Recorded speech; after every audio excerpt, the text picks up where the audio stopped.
We work with a lot of companies that vary greatly in their size and industry. So when it comes to digital strategy, the approach can be super different. I'm always trying to be careful in making sure that we're not offering services to one company that would not be suitable for another. And a really big difference that I see with this is how large a company is, as well as how new a company is.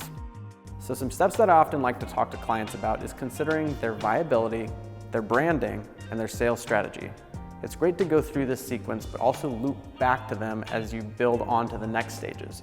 Let me explain. So the very first thing a company wants to do is ensure that they're viable.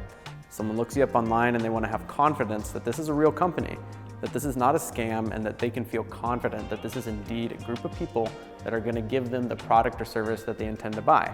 So simple things that need to happen at the very beginning is stuff like a decent website, and address listings, phone number, and an email that's consistent across multiple platforms. A very baseline start to social media platforms, as well as a couple of Google reviews. Only after a bit of this is in place do I recommend moving on to more branding assets. So these would be things like photos, icons, good copy on your website, maybe a video, and anything that is going to make you look a little bit more polished and confident than your competition. And then after that, I recommend people focus on content or process refinement for sales. So this would be things like creating a custom proposal deck, making sure you have a good process for checking back with leads or touch points with consumers that came into your shop for the first time. Anything that's going to either help you have a better conversion ratio or higher chance for repeat business from first-time clients. And then from there, this is where that cycle continues. So what you want to do is go back to then consider new opportunities for viability that might be above that baseline. Now these would be things like client testimonial videos on your website, and then branding at that point, you'd be doing things like hosting events or strategic sponsorships.